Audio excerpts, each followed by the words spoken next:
नमस्कार दोस्तों, आप सभी का स्वागत है हमारे YouTube चैनल एग्जाम नॉलेज। तो चलिए आज हम शुरुआत करते हैं फिर एक नए टॉपिक के साथ।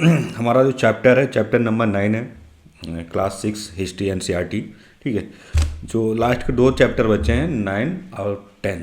ठीक है, तो चैप्टर नंबर 9 आज हम कंप्लीट करा देंगे और चैप्टर नंबर 10 भी बहुत जल्द कंप्लीट हो जाएगा। ठीक है, तो जैसा कि बात करते हैं, चैप्टर का है राज्य और साम्राज्य। ठीक है, राज्य और साम्राज्य, राज्य क्या होता था और साम्राज्य क्या होता था।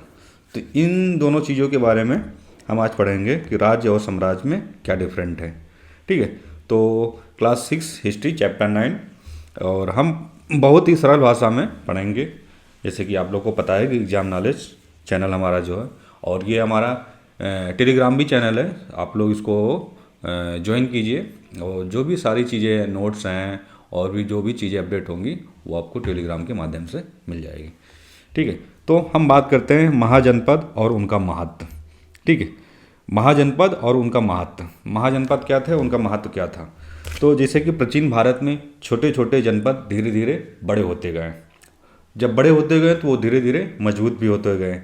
तो जो प्राचीन भारत में जो छोटे छोटे जनपद थे वो बड़े होते गए, और जब बड़े हुए तो वो मजबूत हो गए। तो उन छोटे छोटे जनपदों को हम क्या, महाजनपद कहने लगे। ठीक है, यानी कि हम महाजनपद कहने लगे। तो महाजनपद का अर्थ होता है बड़ा राज्य। ठीक, महाजनपद का अर्थ होता है बड़ा राज्य। महाजनपदों में जैसे कि खेती के लिए उपजाऊ भूमि होती थी, खेती के लिए उपजाऊ भूमि होती थी, व्यापार और हस्तशिल्प विकसित होते थे। ये बड़े महाजनपदों में होता था। ठीक है, प्रत्येक महाजनपद का अपना राजा या शासक होता था। यानी कि प्रत्येक जनपद का अपना एक राजा होता था जो उसका शासक होता था। यानी कि प्रत्येक जनपद, जो महाजनपद होता था उसमें एक राजा होता था और वो शासक बनता था, वो महाजनपदों की अपना देखरेख करता था। तो महाजनपद का महत्व यही हुआ कि जो छोटे छोटे जनपद होते थे वो जैसे जैसे अपने तरक्की करते गए, मजबूत होते गए, वो महाजनपद हो गए। और महाजनपद का अर्थ होता था एक बड़ा राज्य। और बड़ा राज्य जब बनता था तो एक राजा उस पर शासक करता था। तो कुछ महाजनपद गणराज्य के रूप में भी चले गए। गणराज्य, जैसे कि गणराज्य हुआ होता था जहाँ राजा नहीं होते थे। गणराज्य का मतलब वो होता था जहाँ पे राजा नहीं होता था। महाजनपद में राजा होता था क्योंकि वो शासक होता था, वहाँ का सत्ताधिकारी होता था, वहाँ पे शासन करता था महाजनपद। लेकिन जो महाजनपद का जो एक गणराज्य होता था वहाँ पर राजा नहीं होता था, वहाँ पर राजा नहीं होता था, बल्कि चुनी हुई सभा शासन करती थी। यानी कि जैसे कि हम लोग वोटिंग का इस्तेमाल करते हैं, तो वहाँ पे गणराज्य में क्या होता था, वहाँ पे लोग चुनते थे, जो उनका अधिकार होता था मताधिकार, उसके थ्रू वो लोग चुनते थे। जैसे कि वो वज्जी संघ होते हैं। अगर आप देखेंगे तो आज भी मताधिकार का उपयोग चलता आ रहा। तो गणराज्य में शासक जो होता था वो क्या होता था, चुनी हुई जनसभा से आता था। महाजनपद में ऐसा नहीं होता था। महाजनपदों की शक्ति बढ़ने के कारण उन्हें साम्राज्य में बदलना आसान हो गया। महाजनपदों की शक्ति बढ़ने के कारण उन्हें महाजनपद में बदलना आसान हो गया।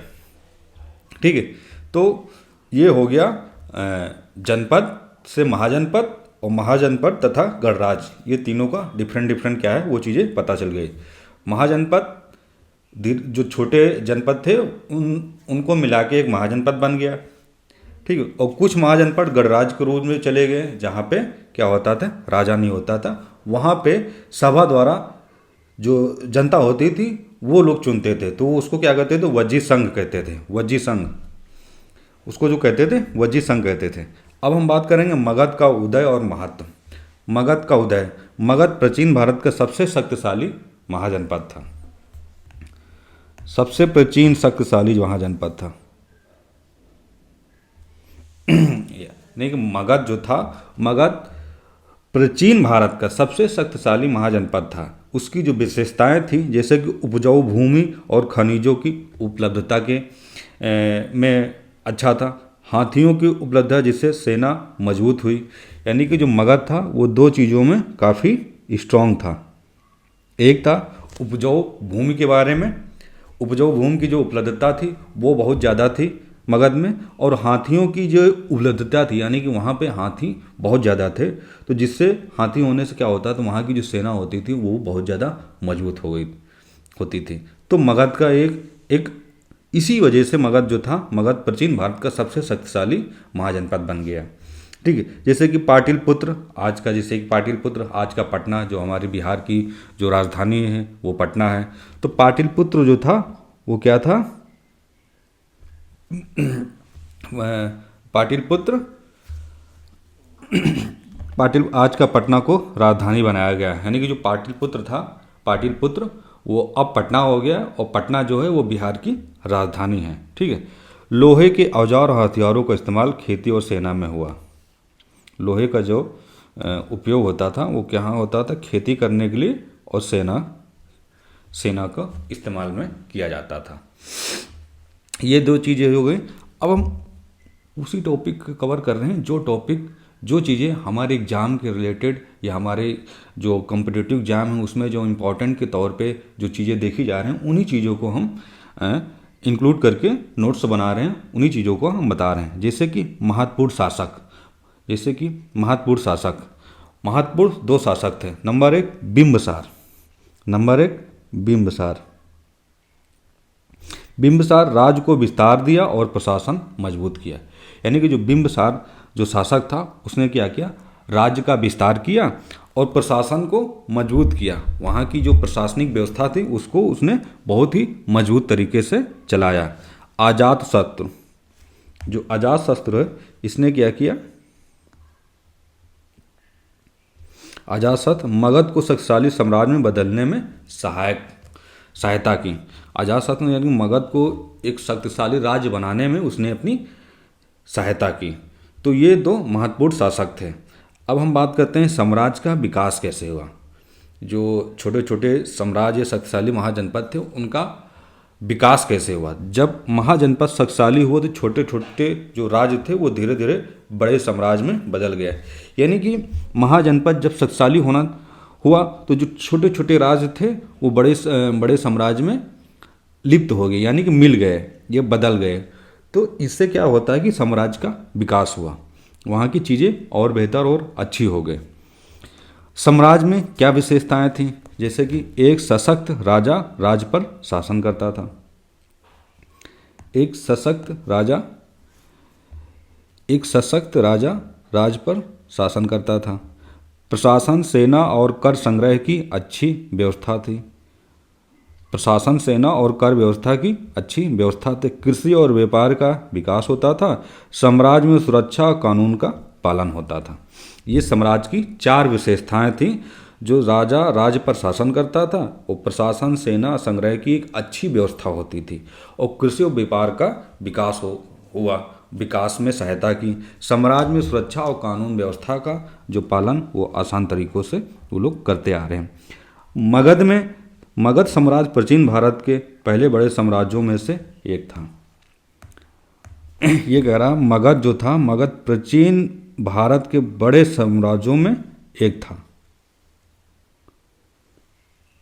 ठीक, प्राचीन भारत के बड़े साम्राज्यों में से एक था। अब हम बात करते हैं महाजनपद से साम्राज्य तक का बदलाव कैसे हुआ, यानी कि महाजनपद से साम्राज्य तक का बदलाव कैसे हुआ। महाजनपद और साम्राज्य में मुख्य अंतर क्या थे। महाजनपद और साम्राज्य में मुख्य अंतर क्या था। जैसे कि महाजनपद में राजा या गणराज्य होते थे। ठीक है, महाजनपद में राजा गणराज्य होते थे। जो राजा होते थे वो शासन करते थे, और जो गणराज्य होते थे वो लोग क्या करते थे, जनता के प्रतिनिधियों द्वारा वो गणराज्य लोग चुनते थे, तो वो गणराज्य कहते। ठीक, क्या है, साम्राज्य शक्तिशाली राजा था। ठीक है, क्षेत्र शासक की बात करें तो साम्राज्य क्या था, एक शक्तिशाली राजा था। अब क्षेत्र की बात करें तो महाजनपद का क्षेत्र जो था वो था सीमित था, और साम्राज्य का शक्तिशाली था, यानी कि बड़ा शक्तिशाली था। अब प्रशासन की बात करें अगर हम, तो प्रशासन जो था महाजनपद का वो था सरल। ठीक है, अगर साम्राज्य की बात करें तो वो संगठित और व्यवस्थित था। ये महाजनपद और साम्राज्य में बदलाव दिखा। मुख्य अंतर ये थे। अब हम बात करते हैं जैसे कि महाजनपद में सेना, महाजनपद में जो सेना थी वो क्या थी, छोटी थी, लेकिन साम्राज्य में क्या था, साम्राज्य में मजबूत और संगठित थी, और व्यापार और कृषि सीमित थे, लेकिन यहाँ पे क्या था, विकसित था।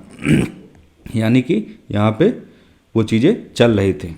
व्यापार और कृषि महाजनपद में सीमित था, लेकिन साम्राज्य में विकसित था, यानी कि वहाँ की जो परंपरा कृषि कार्य में जो चल रही थी वो चीज़ें विकसित थी। इससे पता चलता है कि कैसे छोटे राज्य बड़े साम्राज्य में बदलते गए। जो छोटे छोटे राज्य थे वो बड़े साम्राज्य में इसी तरीके से बदलते गए। ठीक है, अब हम बात करते हैं निष्कर्ष। जो हम टॉपिक पढ़ते हैं जब टॉपिक पढ़ते हैं तो उसमें हम कुछ ना कुछ निचोड़ निकालते हैं कि हमने ये जो चीज़ें पढ़ी हैं, पढ़ने के बाद हमने इसमें क्या तत्व मिला, क्या सारांश निकला, क्या चीज़ें हमें पता हुई। तो वो हमने क्या किया, निष्कर्ष के तौर पे वो सारी चीज़ें हम फटाफट यहाँ पे बात करते हैं। जैसे कि महाजनपद प्राचीन भारत के विकास का पहला चरण था। महाजनपद जो था वो प्राचीन भारत का पहला चरण था। जैसे कि मगध महाजनपद साम्राज्य से बनने का उदाहरण है। महाजनपद प्राचीन गणराज्य का बनने का एक उदाहरण है।